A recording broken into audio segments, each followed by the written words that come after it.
Greetings and salutations, my unconventional conventionists.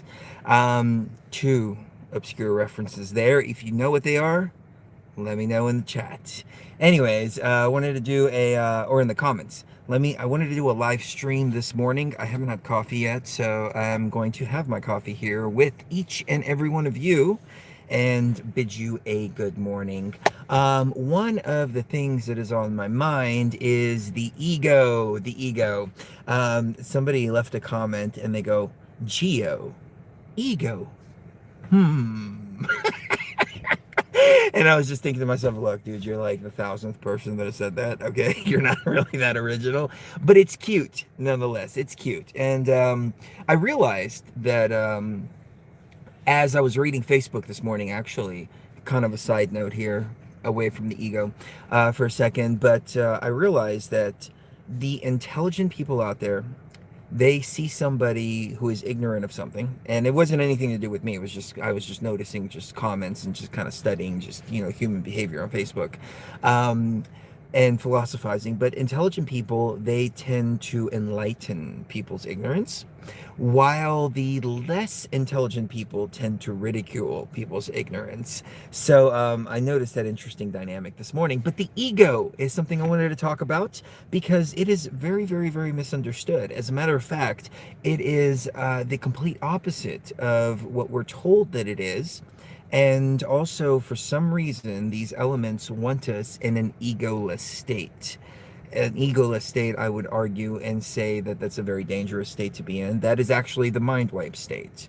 So I guess let me start by defining the ego as it is defined by Webster's dictionary. I don't have something that I can read to you, word for word, but feel free to look it up yourself. But I'm paraphrasing here. It is the sense of self, and the sense of self-importance.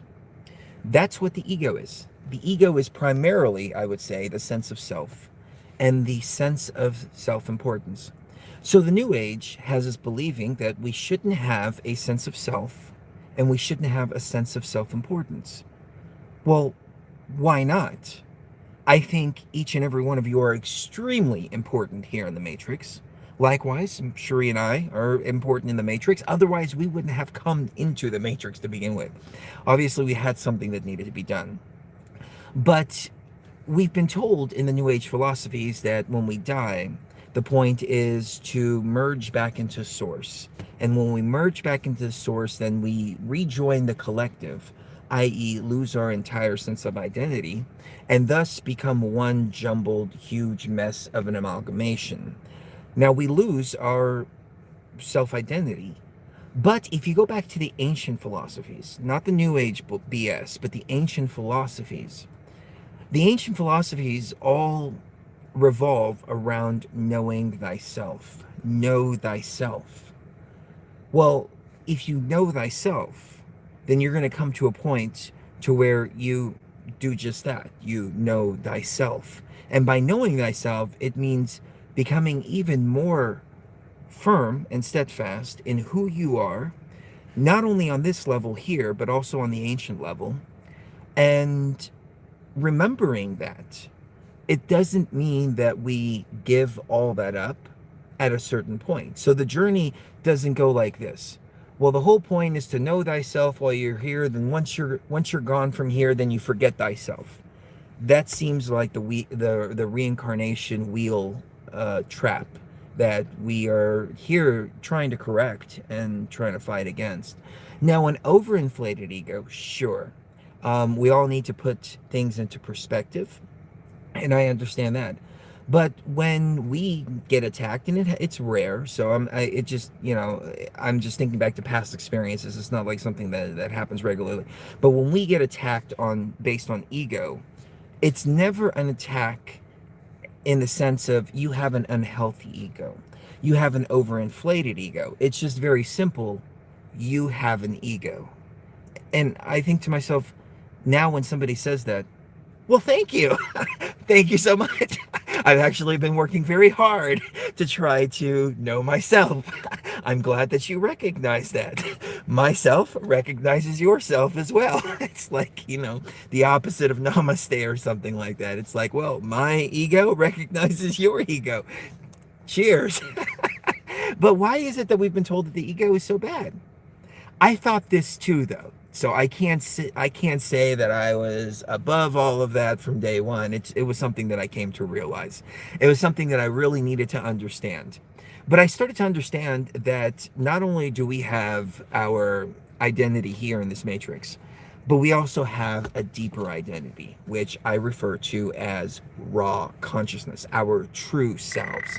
And that is the point. Oh, here's the little twin. She wants to um I don't know. Should I answer it? I don't think I should answer. Hold on. Little twin. Hey, baby. All right. She's supposed to be sleeping. I wonder what she's doing up so early. This is supposed to be my time where I can have my coffee. Now I think I'm going to take her out to breakfast here in a minute. I ask her in the mornings, I'm like, hey, you want to go for breakfast? She's like, no. Can you just bring me some sausage biscuits? And I'm like, sweetie, I asked you to go to breakfast with me because I enjoy your company. It's not about eating the food. It's just because I just want to be around you. But I think she's taking off her little Grumposaurus outfit now. She's going to put on something cute. She'll be out here in a minute. But anyways, it's neither here nor there. So let's get back to the ego. So to have an overinflated ego, sure. To operate from the ego, that could be somewhat toxic. It's a very fine line, sure. It's like a sharpened sword. You have to know how to use it, and you have to use it wisely. It can be used very irresponsibly, just like anything else, a gun or anything else. But all in all, I think it's important to understand who we are and understand who we are on an ancient level and hold on to that. And I would go so far as to say that the key to navigating the afterlife is understanding who we are. Before I realized that I had an ancient soul, before I realized who my ancient soul was and what my ancient soul was, I remember I was on a chain email or a group email with Joe Rogan, Dennis McKenna, Edie Frexka, Rick Strassman, and a couple of other of the really hardcore psychonauts. And or psychonaut authorities. I wouldn't say they're hardcore because we've gone way way deeper than they have.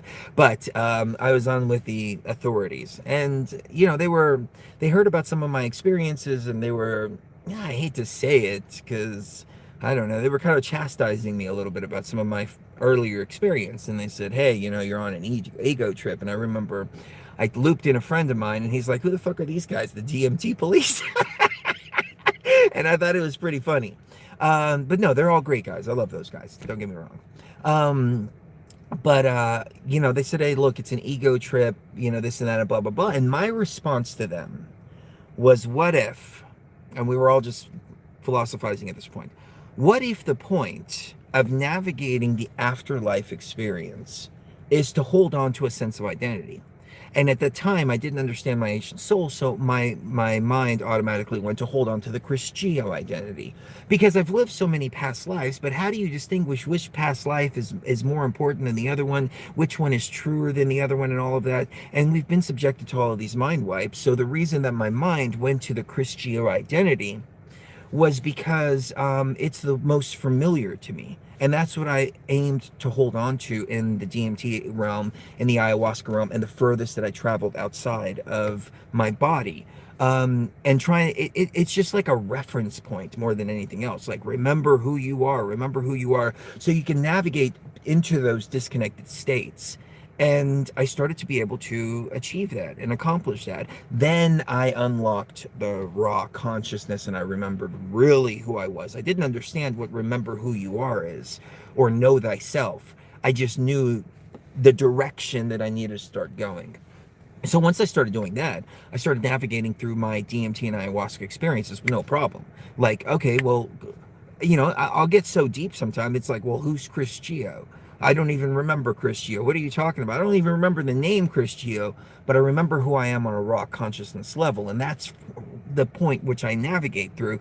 That's the point that allowed all the doors to open in Egypt, and especially in the pyramid with all the different anyways, I don't want to get too much into it, but let me just say this: the path was locked. It was locked, and it was only by operating on that ancient soul level that it opened in the DMT hyperspace realm. But anyway, so we hold on to a sense of identity afterwards, whether it's the current identity or the ancient soul level identity. And then that allows us to maintain our consciousness and not get caught in the wheel or the waves of the ocean, which is the afterlife. And I've always felt this from the very beginning. Like there was something about being egoless that didn't sit well with me. And I remember, well, I was talking to Joe Rogan back in 2010 on our show, and he inspired me a lot. I think he's great. Some people, they don't like some of the material that he goes over now and things like that. Yeah, I don't really have any interaction with him now, but back then he inspired my journey a lot. It was, as a matter of fact, he was the one that said, why don't you brew your own ayahuasca? Because I was like, we were talking, and I was like, I want to go down to the Amazon and drink ayahuasca. He's like, why the fuck you want to go get bit by bugs? Why don't you just brew it yourself? And it just like clicked to me. Oh shit, I can do that. I don't need a shaman. I don't need all of this. And I brought up the point of ego. And Joe was the one that said, ego, what the fuck? Ego is your sense of self. Ego is all of this. Ego defines who you are. Ego keeps you from knocking into walls. It keeps you from, people stepping all over you. Ego plays such an important part in this. And me, with my dimmed consciousness at the time, I didn't understand it. I listened to it, but I didn't understand it. But once I fully experienced it, then I realized, oh, the ego is who we are. Now, there are two kinds of egos. As I said, you have your raw consciousness, and then you have your matrix programmed ego. Now, this is where the ego can become dangerous, because you have to deprogram the ego first before you start operating from a healthy ego. And the programming is all of the traumas and experiences that we have in life. I'm going to use an extreme example. No, actually, you know what? I can make it a little more abstract. How about that? So let's say you grow up and you have really bad experiences with green people. There's no such thing as green people, so nobody can get pissed here. You have really bad experiences with green people. And it's, a handful of green people, and that's it. So all of your life, you go through life and you're like, fuck green people, they're all a bunch of fucking assholes, That is the matrix programming of the ego. Because now you're responding to all green people based on that trauma that you might have experienced as a kid growing up with a small group of green people, or 2 or 3 green people, or whatever. So you have to deprogram all of that. So when we're operating from all of those different traumas and experiences, or maybe it's maybe you had a really abusive mother, so you grow up. No, it's better the other way. Maybe you had a really abusive father, and so you grew up just hating men because of that. That's the program, right? That's the overlay. That's the trauma. That now it's your external information is hitting that trauma. Now you're reacting from that trauma based on that ego programming. So that is all the stuff that you do indeed have to deprogram from. Little twin is here. And that's what I mean by deprogramming the ego and removing all the reactions. That's, if I can sum it up, it's summed up as reacting to the matrix rather than acting in the matrix. So once you get to that point to where you're acting in the matrix instead of reacting to what the matrix is throwing at you, then you become the programmer of the matrix. Then you understand who you are, and then that is the healthy ego, in my opinion. And then you become sure of yourself. Like, there comes a point to where we have to be sure of what we know. Now, we should always open the door, or leave, a little bit of the door open for doubt, to be able to entertain new information, to be able to change our analysis and perspective on the information that we have before. But at the same time, there has to be a point where we come to when we go, well, we know something, whereas the New Age tells us you're not supposed to know anything. You're supposed to be completely ignorant of everything, and this bullshit sense of humility, which I would say is the biggest ego trap in my opinion. This bullshit sense of humility of, oh, I don't know anything and I can't do anything and I'm nothing. It makes no sense. How's the little twin? I'm good. Well, the problem I You have want to with turn the camera or do you not want to be yeah, in you camera? can yeah. You look really adorable this morning. Oh, Okay. thank you. The problem I have with Oh, I can't turn it that much. okay. There you go. All right, yeah. The problem I have with the New Age community is that it's just Christianity or any other kind of religion repackaged. And so instead of relying on yourself, your own raw consciousness, as Chris puts it, you're relying on source, or you're relying on the universe, or you're relying on the wisdom of the goddess, or something like that, rather than trusting your own intuition and your own consciousness. Lindsay says hello. Aww. Gabriella said hello to you the other day, but you weren't around. Aww. I should have said hello back for you on your behalf, but I didn't. Hey so guys. if Gabriella, if you're listening, that's why you didn't get a response, because Sheree wasn't here. Yeah. I agree with you. Yeah, you make a lot of videos without me, and it doesn't bother me that he makes videos without me, you guys. It doesn't bother me one bit. It's he's more of the extrovert. Oh, sweetie, your hair. It's a little matted down from your Grandpasaurus outfit. He woke me up at 6:30 this morning. Because I'm such an asshole. No. Because I want to take my little twin out for breakfast. Aw. Well, I'm not a morning person, you guys. I'm sorry. But yeah, it's you have to come to a point where you trust your own intuition and you trust your own judgment when it comes to living in the Matrix. And this, whatever this is, it doesn't like when you trust yourself. Hold on. Okay, truth in you. I have to address this here for a second. I've been ignoring it because I think everybody should be free to say whatever they want in the chat. But he said, I dare you all to ask the Holy Spirit to come into your heart. Oh. And the reason that I'm asking that is that's like saying, that's a good point. I dare you all to inject yourself with this tube of Ebola.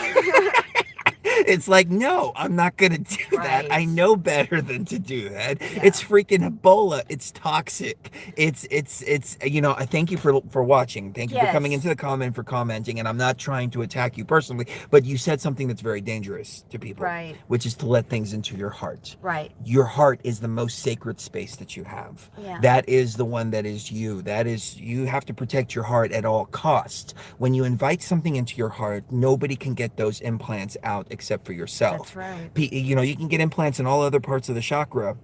I mean, I would go so far as to say that the chakras are implants in themselves, but when you allow something into that sacred space, it has total control over you.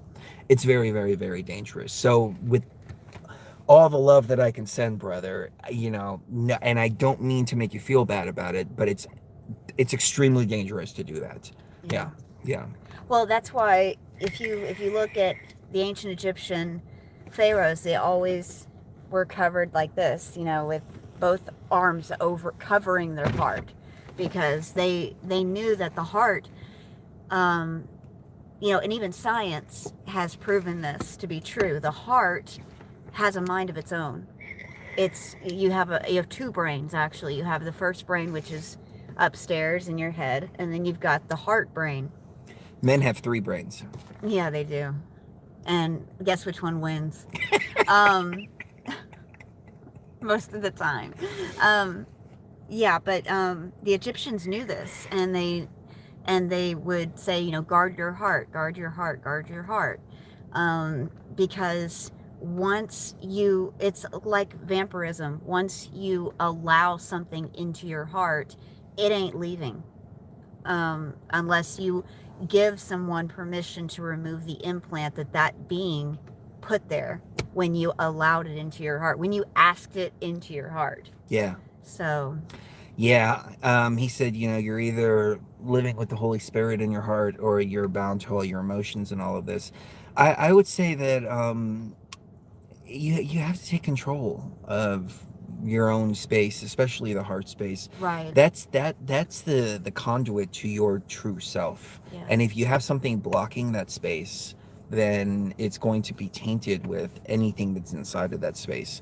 It's Um, all about claiming ownership of that space. yeah, I mean, we really revere the Egyptian entities and energies and whatever you want to call them, but we don't let anything into our hearts. And then No. you're never asked to let anything into your heart.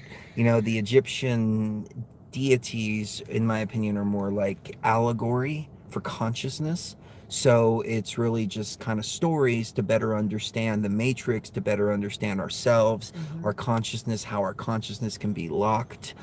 For instance, the Set and Osiris story. Set locked Osiris into the sarcophagus made of acacia, and then he was cut up into several pieces and scattered throughout. I would say that's symbolic of consciousness being locked Fractured. into the matrix. Different dimensions, 13 dimensions, et cetera, et cetera. It's all allegorical. It's not really a religious dogma, and most importantly, nothing tries to get into your heart. Right. I've read some things that I don't agree with, like supposedly writings from Thoth saying, "I am Thoth, let me into your heart." No, no, no. Anything asking to get into your heart is not operating not operating for your benefit. It's wanting to control you. Right. And Yeah. he You've never heard me say, open your heart to me, or open your heart to our message, or open your heart to what I'm about to say. right. It's because I know I, I'm I don't want in your heart We lay space. no claim to your heart No. space whatsoever, and that's the difference between, um, a message that is pure versus a message that's impure. And I think he went on to mention demons of the Ars Goetia. Those are the ones that built Solomon's temple, right? Yeah, That yeah. Solomon was the wisest man in the world was conjuring up. He was conjuring up So, demons, yeah. talk to Yahweh about that, because Right. he's the one, obviously, that's conjuring demons from the Goetia. Well, and not only that, but if you talk to black magicians, they actually say when they really want to hurt somebody, when they really want to see somebody suffer, they don't call upon a demon. They call upon an angel. Because in reality, the reality is there is no difference between an angel, especially like archangels, and demons. There's literally no difference. The only difference is some of them are on Yahweh's side and some of them are on Yahweh's bad side. Yeah, I mean, really, Satan and God are two different parts of the same entity or consciousness or whatever you want to call it. You can't have one without the other. Like, God wouldn't have any power without Satan, Right. because there wouldn't be any fear there. So Mm-hmm. Yahweh wouldn't be able to scare the hell out of everybody to get into their hearts without the idea of Satan. Right. And realistically, if you look at the tenets of Satanism versus the tenets of Christianity, Satanism is far more morally superior, which includes things like do not harm children, Right. which Christianity kind of forgot about. And it's Yeah. like, well, you can gnash their heads against the rocks, that's fine. If there are certain, You can go and you can races, take your neighbors, your neighboring village's women and virgins, which you is can rape usually them. like Yeah. 8 to 10 year old girls, Yep. and rape them and take them as your slave wives. You can trade your daughter into sex slavery if you want. And 15 the pieces mother of of the silver. savior is going to be a 12-year-old girl. So apparently they kind of forgot about the don't harm children part, Right. where Satanism comes in and is like, hey, don't harm children, okay? These people are fucked up over here. Don't harm children. I'm not promoting one or the other. I'm just comparing and contrasting both of them. And it's far more morally superior. But Christian Satanism, something completely different. Right. Mass murdering and sacrificing goats and doing all this, which doesn't really exist, in my opinion, except in the minds of some dumbass 13 to 15-year-old kids that wear heavy metal shirts and go out and kill a cat or something like that. I think that's the extent of that type of Satanism. Right. When you're talking about like Pizzagate type stuff, that's not Satanism. That's something completely different. That's a virus in the system. That's a virus in the system. Then I would say that originates from Yahweh, because if you Mm-hmm. really see, how Yahweh operates from the very beginning, Yahweh was all about death. And You go demanding back to sacrifices Cain of and children. Abel. Yeah. Cain gave his best of his vegetables, and God was like, "What the hell are you doing?" And Abel gave slaughtered meat. He gave death. Slaughtered a baby. Yeah. A baby lamb. He gave death. Yeah. He slaughtered a baby lamb. And Yahweh was like, "Oh good, I like this." And he looked at Cain and he was like, "Why aren't you killing anything? What's wrong with you?" Right. And so I mean, even from the very beginning, then you have the sacrificial goats everywhere. You have human The sacrifice. temples with blood running down. Yeah, temples with blood running down. I mean, hell, you even have Jesus Christ himself, who is said to be the most perfect being that ever walked the face of the earth. And the entire religion is based on the sacrificial murder and torture of the supposedly the most sacred being. Most innocent being. Yeah, the most innocent being. And the freaking symbol is a medieval torture device. Right. It's all right there. So anyways, I didn't mean to go on that rant. I didn't want to make this a Christian thing. I know. I just one more thing. You mentioned demons are fallen angels. Well, why do they call them fallen angels? Because they were teaching human beings astrology. They were teaching human beings how to put makeup on. They were teaching human beings how to, how to be happy. The things that give them the tools that they need to be happy. Astrology, I was raised to believe that astrology was of the devil, and that it's sorcery and all this stuff, when in reality the real sorcery it comes from Pharmakeia, correct? I mean, that's a word in the Bible that they use, Pharmakeia. Yeah. Pharmakeia would be alchemy. Mm-hmm. Mixing different plants together to get a potion, something to heal, even psychedelic experiences. I mean, all of pharmacology is Pharmakeia, that's supposedly forbidden in the Bible, but that's okay. Cooking, I mean, really on the deepest meaning, base level of it, can also be Pharmakeia, because you're mixing two different ingredients together to make something else. It's essentially alchemy. Mm-hmm. Yeah, and that's all forbidden. Why? Right, exactly. If I'm not giving away too much of your research here by saying this, and I'm gonna be really brief, because I know you've been putting a ton of research in. No, go ahead. All right, so this is what it comes down to, and you have to tune into the full show, but I'm gonna give you a quick just kind of taste of what we've been working on. There is an artificial intelligence that has been operating since essentially the beginning of time. And there were certain philosophies that were put here in this matrix that were meant to allow people to have a reference point of how to operate within the matrix peacefully with one another. And those were brought down by the programmers, and specifically put into the matrix by the programmers. Judaism, Christianity, and Islam were essentially the holy script, which was written by the artificial intelligence. And everything just went completely and totally fucking haywire as a result of that. So there's just a little taste of what we've been working on, and Cherie has backed this up with facts, with ancient script, with ancient books, with all kinds of stuff leading all the way up into now, and how this artificial intelligence is out of control. Right.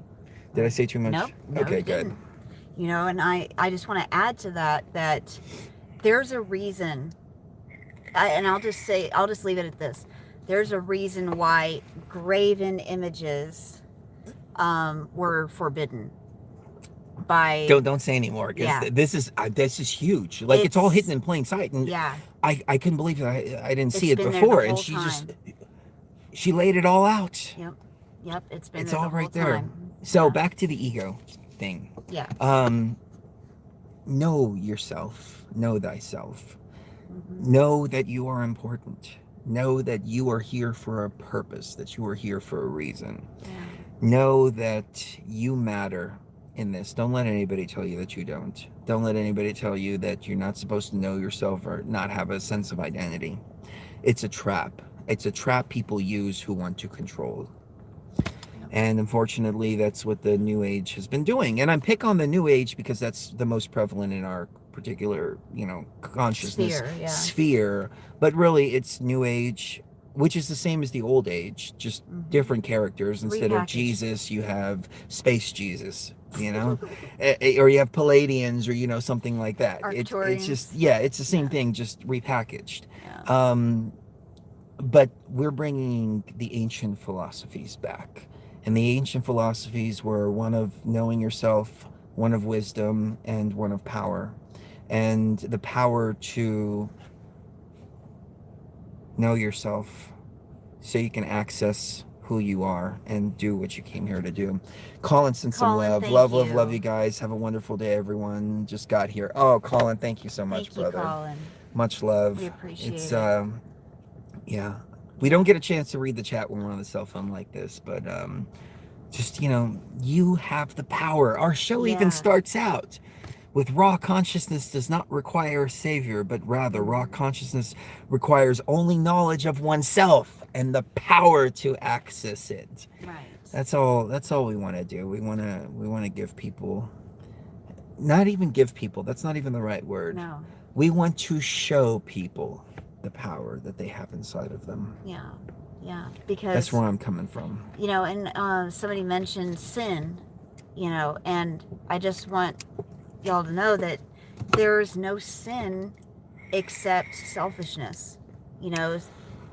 There's no Satanism except selfishness. That's all Satanism really is. At the base core of it is just being selfish, being out for oneself, and not caring about the effect that your actions and your words have on others. And that's the only sin that there really is in this matrix. Everything else is just BS that's designed to keep you in a box, designed to keep you from accessing the power that you already have inside of you, and making you think that you don't have any power and that you cannot affect change, that you cannot do anything on your own, and that you have to either worship or rely on an external force or an external being in order to do well. That is very true. Rock Castaldo is in the house. Check out his show on tfrlive.com on Saturdays at 4 o'clock Pacific, if I remember correctly. You got to check the schedule, tfrlive.com. We need to have Raw on here pretty soon. There's much more going on. So there's a lot going on. There's a lot going on. We're just trying to, I think the key is you gotta love yourself. And we're told that we're not supposed to love ourselves. We're only supposed to love everything else. And it comes at the cost of loving ourselves. But I realized that if I take care of myself, which I didn't do for a long time, and I'll explain here in a second, if I take care of myself, then I'm better equipped to take care of other people. So it all works together. But I remember I used to go and buy Cherie, $200 or $300 worth of clothes without batting an eye. When it came to myself, I wouldn't even spend more than like $10 on a haircut. And Cherie asked me, why won't you spend any money on yourself? And I'm like, well, I could do without. I'd rather, give to you than to keep for myself. And she's like, well, you're not really loving yourself like that. And it took me several years to really understand, I'm just as important as well in this thing. Because we all have these really beautiful hearts. I think all of us do. And so we want to put others before us. And oftentimes we do. And that's okay. But if we're not taking care of ourselves also, neglecting yourself, then we're not really those loving beings that we want to believe that we are. Right. We have to love ourselves too. And I think that's the whole message there. So knowing thyself, being confident in who you are, loving yourself more than anything. We often look at our bodies too and say, I hate my body. I hate my body. And I did that for a long time. And what did that result in? That resulted in me looking like a freaking blimp. Like, Oh. really, I was looking at the subterranean chamber video and I was like, oh my God, I look like a freaking Stay Puft Marshmallow Man. The most epic thing I've ever done in my life. And I look like a goddamn fucking Stay Mm-hmm. Puft Marshmallow Man. I'm like, why didn't I love myself more Right. at the time? But I started loving myself more. I started taking better care of myself, doing all of that. And it changed the entire dynamic. Yep. As a result, now I can take better care of people around Mm-hmm. me. And it's like, wow, I wish I would have done this before. But, I used to sit around and think to myself, oh, well, I can manifest reality. I should be able to just change my body and just do this. And I don't have to, With a snap of a yeah, finger. with a snap of a finger. But no, it took work. Yeah. It took work. And once I put in that work, all of a sudden, boom, things started changing all around. Um, we have to love ourselves again. Mm-hmm. Don't forget that. And know that you are the freaking power in this. You are so important in this too. Yeah. You came here for a reason. And the reason is very important. We came to fix a broken system. Remember that. So, anything else? I think just, kiss the one you love right now. I mean, really, kiss the one you love right now, because you never know when the last time it's going to be. It's not just a catchphrase. It's that's reality. We don't know how much time we have here. We don't know if we're going to even be here tomorrow.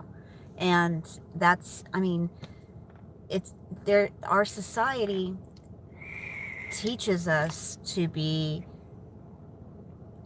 so wishy-washy when it comes to the relationships we have with other people.